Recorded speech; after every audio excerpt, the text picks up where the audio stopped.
South India shopping మాల్లో block buster ఆషాఢం #1 kilo sale.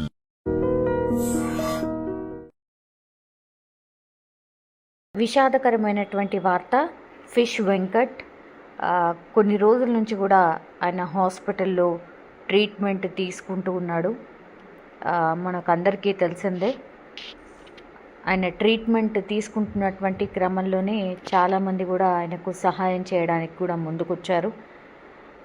Actually ఈయన Telugu cinema ప్రేక్షకులను కావచ్చు, తన ప్రత్యేకమైనటువంటి ఒక తెలంగాణ పంచులతో అలరించాడు నటుడు ఫిష్ వెంకట్. చాలా రోజుల నుంచి కూడా ఆయన హాస్పిటల్లో ట్రీట్మెంట్ తీసుకుంటున్న విషయం కూడా మనందరికీ తెలిసిందే. అయితే కొద్దిసేపటి క్రితం ఫిష్ వెంకట్ కన్ను మూశారు. ఆయన కమెడియన్ గాను, విలన్ గాను చాలా చిత్రాల్లో మనకు కనిపించాడు కూడా. అయితే కొంతకాలంగా ఆయన కిడ్నీ సంబంధిత సమస్యలతో బాధపడుతూ ఉన్నారు. అంటే డయాలసిస్ తీసుకోవాల్సిన సిచ్యువేషన్ వచ్చింది. గత 4 ఏళ్ల నుంచి కూడా ఆయన డయాలసిస్ తీసుకుంటున్నారు. మధ్యలో కొంత ఆయన ఆరోగ్యం మెరుగుపడ్డా మళ్ళీ ఇటీవల క్షీణించింది. దీంతో హైదరాబాద్లో ఒక ప్రైవేట్ ఆసుపత్రిలో ఆయనకు చికిత్స అందిస్తూ ఉన్నారు. జూలై 2వ తారీఖు నుంచి కూడా ఆయనను కుటుంబ సభ్యులు హాస్పిటల్లో చేర్పించారు. అప్పటి నుంచి కూడా ఆయనకు ట్రీట్మెంట్ జరుగుతున్న పరిస్థితి. ఆయన వెంటిలేటర్ పై ఉన్నారు చాలా రోజుల నుంచి కూడా. అసలు స్పృహలో లేరు. గుర్తింపు శక్తి కూడా ఆయనకు లేకుండా పోయిందని కుటుంబ సభ్యులు కూడా కన్నీరు మున్నీరుగా విలపిస్తూ చెప్పినటువంటి పరిస్థితి. డాక్టర్ల ప్రకారం కావచ్చు, ఆయన డయాలసిస్ ఒక తాత్కాలిక పరిష్కారం మాత్రమే. శాశ్వతంగా ఆయన బతకాలన్నా, మళ్ళీ నార్మల్ మనిషి కావాలన్నా కూడా కిడ్నీ మార్పిడి అవసరం. సో ఇది కొంత ఖర్చుతో కూడుకుంది కాబట్టి, చికిత్సకు భారీ ఖర్చు అవుతుంది కాబట్టి ఫిష్ వెంకట్ కుటుంబ సభ్యులు కూడా ఆర్థిక సమస్యలతో సతమతమవుతున్నారు. సో ఆర్థికంగా మమ్మల్ని ఆదుకోండి, మా నాన్నను లేకపోతే మా భర్తను బతికించుకుంటాము అంటూ కూడా ఫిష్ వెంకట్కి సంబంధించిన ఫ్యామిలీ మెంబర్స్ మాట్లాడినటువంటి పరిస్థితి. ఆ తర్వాత చాలామంది స్పందించిండ్రు, సినీ పెద్దలు స్పందించిండ్రు, చాలామంది రాజకీయ నాయకులు వెళ్ళి వాళ్ళకు అతని ట్రీట్మెంట్కి కూడా సహాయం చేసే ఏర్పాట్లు కూడా జరుగుతున్నటువంటి క్రమంలోనే పాపం ఈరోజు ఆయన చనిపోయినటువంటి సిట్యుయేషన్ ఉంది.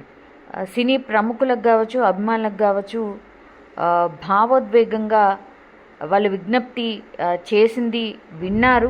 ఆ తర్వాత ఆయన ట్రీట్మెంట్ కోసం కూడా సహకరించారు. గతంలో కూడా వెంకట్కు గాంధీ ఆసుపత్రిలో కూడా ఉచిత వైద్యం కూడా అందింది. అట్లాగే ట్రీట్మెంట్ మొత్తం చేయించండి, మేము ఖర్చులు భరిస్తామని కూడా చాలామంది, ఇప్పుడు కూడా చాలామంది ఆయన మీద ఉన్నటువంటి అభిమానంతో ముందుకొచ్చినటువంటి పరిస్థితి ఉంది. కానీ పాపం ఆయన పూర్తిగా ఆయన ట్రీట్మెంట్కి కూడా ఆయన బాడీ సహకరించే పరిస్థితి లేకుండా పోయింది. దీంతో ఆయన కాసేపటి క్రితమే చనిపోయినట్టుగా డాక్టర్స్ అయితే అనౌన్స్ చేసిన పరిస్థితి. అంటే 4 ఏళ్ల నుంచి ఆయన డయాలసిస్ మీద ఉన్నాడు కాబట్టి మధ్యలోనే ఆయనకు కిడ్నీ మార్పిడి జరిగి ఉంటే ఇంత సీరియస్గా అయి ఉండేది కాదు.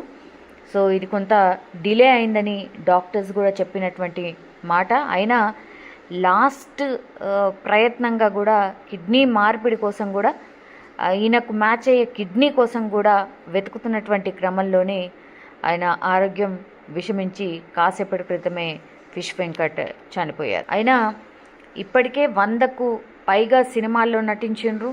ఎస్పెషల్లీ గుర్తుండిపోయే సినిమాలు ఏమన్నా ఉన్నాయంటే ఆది. ఆ చిత్రంలో తొడగొట్టు అనే డైలాగ్ ఎంత ఫేమసో మనకు తెలిసిందే. అట్లాగే గబ్బర్ సింగ్లో ఆయన పండించినటువంటి కామెడీ పర్ఫార్మెన్స్ ప్రేక్షకుల మదిలో ఒక చిరస్థాయిగా నిలిచిపోయింది. అట్లాగే 100కు పైగా చిత్రాల్లో ఆయన నటించి మెప్పించాడు.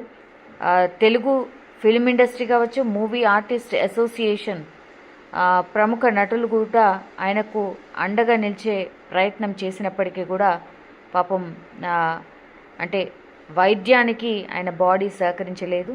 దీంతో కాసేపటి క్రితమే ఆయన మరణించినట్టుగా వైద్యులు ప్రకటించిన పరిస్థితి. ఇండస్ట్రీకి ఇదొక తీరని లోటు అని చెప్పొచ్చు.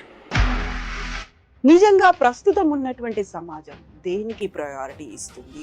ఆర్థిక సంబంధాల చుట్టూ మాత్రమే తిరుగుతోంది.